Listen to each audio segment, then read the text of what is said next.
बहुत ही ज़्यादा मासूम था। जब उसके माँ बाप का इंतकाल हो जाता है तो अली का बड़ा भाई बहुत ही होशियारी के साथ उनका सब कुछ अपने नाम पर कर लेता है। अली बार बार अपने भाई से अपने हक की ज़मीन मांगा करता था, मगर उसका बड़ा भाई अहमद उसकी कोई भी बात नहीं सुनता। ऐसे ही एक दिन अली की पत्नी अपने शोहर अली से कहती है, अली सुनिए, अगर हम आपके भाई से बार बार एक ही बात का तज़किरा करते रहेंगे तो हमें कुछ भी फ़ायदा हासिल होने वाला नहीं है, क्योंकि वो हमारी कोई भी बात नहीं सुनते।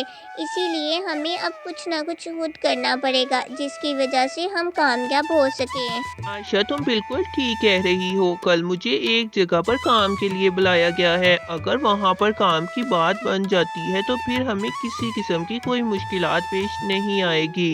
अगर वो काम बन जाता है तो आहिस्ता आहिस्ता सब कुछ ठीक हो जाएगा। हाँ हाँ, अब हमें कुछ ना कुछ तो ज़रूर करना पड़ेगा। अगले महीने बच्चों के एडमिशन भी स्टार्ट हो रहे हैं। मैं सोच रही हूँ कि अगले महीने बच्चों का एडमिशन भी करवा दूँ, क्योंकि अगर बच्चों को समय पर एडमिशन ना करवाया जाए तो बाद में वो स्कूल नहीं जाते और फिर बाद में बहुत ज़्यादा तंग करते हैं। हाँ हाँ, तुम बिल्कुल ठीक कह रही हो। हर काम वक्त पर ही अच्छा लगता है। इसीलिए तुम फिक्र ना करो, कुछ ना कुछ जरूर हो जाएगा। ऐसे ही अगले दिन अली एक लाले के पास जाता है और फिर उसको कहता है, लाला जी, मैं आपके पास काम के लिए आया हूँ। आप मुझे बता दीजिए कि क्या काम करना है। लाला अली को ऊपर से नीचे तक गौर से देखता है। वैसे तुम्हारी तरफ देखकर लगता तो नहीं है कि तुम ये काम करने के काबिल हो। मेरा मतलब है कि ये काम करने के लिए एक सेहतमंद इंसान की ज़रूरत है। तुम तो बहुत ही ज़्यादा दुबले पतले हो। मुझे नहीं लगता कि तुम ये काम कर पाओगे। अरे लाला जी, आप एक बार मुझे बताएं तो सही काम क्या है, फिर ही पता चलेगा ना कि मैं कर पाता हूँ या नहीं। अरे तुम्हें पता तो है कि मेरा खेती बाड़ी का काम है, इसीलिए ट्रक से अनाज की बोरियां उतारनी है और उसको गोदाम तक लेकर जाना है। बताओ, तुम ये काम कर पाओगे क्या? हाँ लाला जी, आप फिक्र ना करें, मैं ये काम कर लूँगा। बदले ही मैं आपको शरीर से कमज़ोर दिखता हूँ, मगर मैं बहुत ही ज़्यादा ताकतवर हूँ। आप फिक्र ना करें, मैं ये काम कर लूँगा। चलो फिर ठीक है, तुम्हें एक दिन की मजदूरी 500 रुपये मिलेगी। और फिर अली बहुत ही ज़्यादा कमज़ोर था, मगर वो घर के हालात को देखते हुए ये भारी काम करने के लिए तैयार हो जाता है। वो आहिस्ता आहिस्ता ट्रक में से एक एक बोरी उठाकर गोदाम में रख रहा था। तभी लाला वहाँ पर आता है और उसको कहता है, अरे अली, क्या तुम आहिस्ता आहिस्ता लगे हुए हो? अगर तुम आहिस्ता आहिस्ता ही ऐसा काम करते रहोगे तो तुम दिन में एक ट्रक खाली नहीं कर पाओगे। इसीलिए जल्दी जल्दी बोरी उतारो और उसको गोदाम में रख कर आओ। बस बस मत सेठ जी, आप फिक्र ना करें, मैं कर रहा हूँ। अरे भाई, अब पहले ही दिन तुम्हारा ये हाल है तो तुम आगे आगे क्या करोगे? मैंने तो तुम्हें पहले ही बोला था कि तुम ये काम नहीं कर पाओगे। अरे मालिक, ऐसे ना बोले, मैं ये काम ज़रूर कर लूँगा। बेचारा अली बहुत ही ज़्यादा मेहनत करता है और वो बोरियां उठाकर गोदाम में रख रहा होता है। एक और वो भूखा था, जिसकी वजह से उसको अचानक से चक्कर आता है और वो ज़मीन पर गिर जाता है। साथ में काम करने वाली लेबर उसको उठाती है और पानी पिलाती है। ये सब देखकर सेठ को गुस्सा आ जाता है। मैंने कहा था ना, तुम्हारे बस की बात नहीं है। पता नहीं कहाँ कहाँ से उठकर आ जाते हैं काम करने के लिए, काम तो होता नहीं है। अरे पहले खा पी कर अपने थोड़ी ताकत बनाओ, फिर ही कहीं काम देखना। तुम्हारे जैसे कमजोर इंसान के लिए कहीं पर भी कोई काम नहीं है। अरे लाला जी, आप मुझे प्लीज एक मौका दे दें। सुबह से मैंने कुछ खाया पिया नहीं है, इसीलिए चक्कर आ गया। मैं सारी बोरियां उठाकर गोदाम में रख दूंगा। अरे नहीं भाई, अगर कल को कोई ऊंच नीच होगी तो सारे मुझे ही कहेंगे। ये लो, तुम आज की अपनी दिहाड़ी 500 रुपये रखो और कल से तुम्हें काम पर आने की कोई ज़रूरत नहीं है। लाला अली को काम से निकाल देता है। बेचारा अली आंखों में आंसू लिए हुए घर वापस आ जाता है और आकर अपनी पत्नी को सारी बात बताता है। अरे आप फिक्र ना करें, अच्छा ही हुआ कि लाला साहब ने आपको काम से निकाल दिया। आप बहुत ही ज़्यादा कमज़ोर हैं, आप इतना भारी काम नहीं कर सकते। अगर आप करते भी तो बीमार पड़ जाते।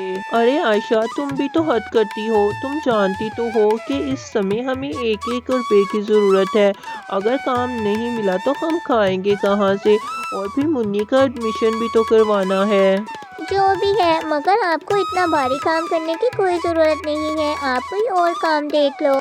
ऐसे ही कुछ दिन बीत जाते हैं और फिर अली की बेटी मुन्नी बहुत ही ज़्यादा बीमार हो जाती है। अली के पास इतने पैसे नहीं थे कि वो उसको दवा ही लाकर दे सके और वो फिर अपने बड़े भाई के पास मदद मांगने के लिए जाता है। भैया प्लीज़ आप मुझे कुछ पैसे दे दें, मेरी बेटी की तबीयत बहुत ही ज़्यादा ख़राब है। धीरे धीरे उसका बुखार बढ़ता ही जा रहा है, मगर मेरे पास उसको दवा लाकर देने के लिए पैसे नहीं है।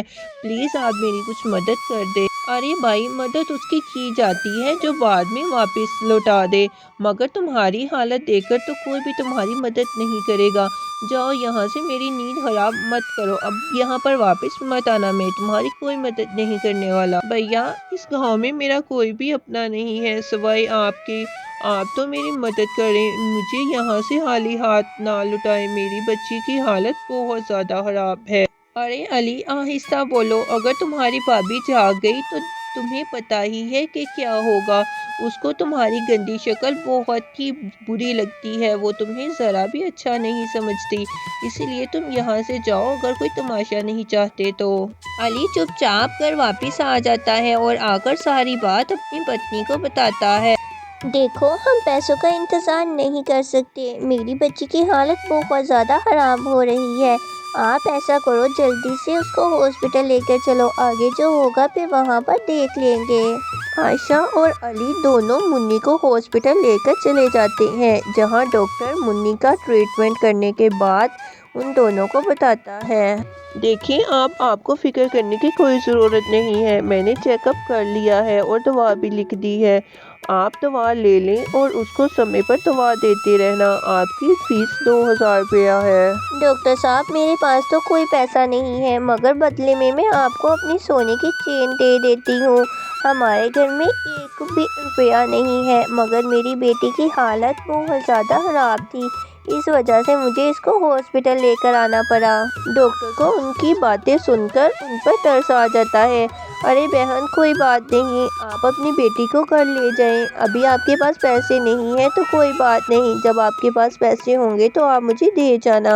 डॉक्टर साहिब, आपका बहुत शुक्रिया। आप बहुत अच्छी हैं जो आपने इस मुश्किल वक्त में हमारी मदद की है। अगले दिन फिर से अली काम की तलाश में बाहर जाता है। रास्ते में उसको एक बूढ़ा आदमी दिखाई देता है जो कि लकड़ियों का गट्टा लेकर लड़खड़ाते हुए जा रहा था। तभी अली उस बूढ़े आदमी को रोक लेता है और उसका लकड़ियों का गट्टा अपने सर पर रख लेता है। बाबा जी, आप मुझे बताएं कि आपका घर कहाँ पर है। मैं लकड़ियों का गट्टा आपके घर छोड़ आता हूँ। फिर अली और बूढ़े आदमी के घर की तरफ चलते हैं। चलते चलते बूढ़े आदमी का घर आ जाता है। उसके घर के बाहर आम का दरख्त था। दरख्त पर बहुत सारे आम लगे हुए थे। क्या ये आम का दरख्त आपका है? आपको पता है कि मार्केट में आम कितना महंगा सेल होता है। हाँ, मैं जानता हूँ कि आम बहुत ही महंगा है। रुको, मैं तुम्हें कुछ देता हूँ। वो बूढ़ा आदमी अली को एक आम दे देता है। ये लो बेटा, ये एक जादुई आम है। जब भी तुम्हें किसी चीज़ की ज़रूरत होगी, तुम इस जादुई आम से कहना, वो तुम्हारी मदद ज़रूर करेगा। बाबा जी, मैं कुछ समझा नहीं, ये आम मेरी मदद कैसे कर सकता है? रुको, मैं तुम्हें अभी बताता हूँ।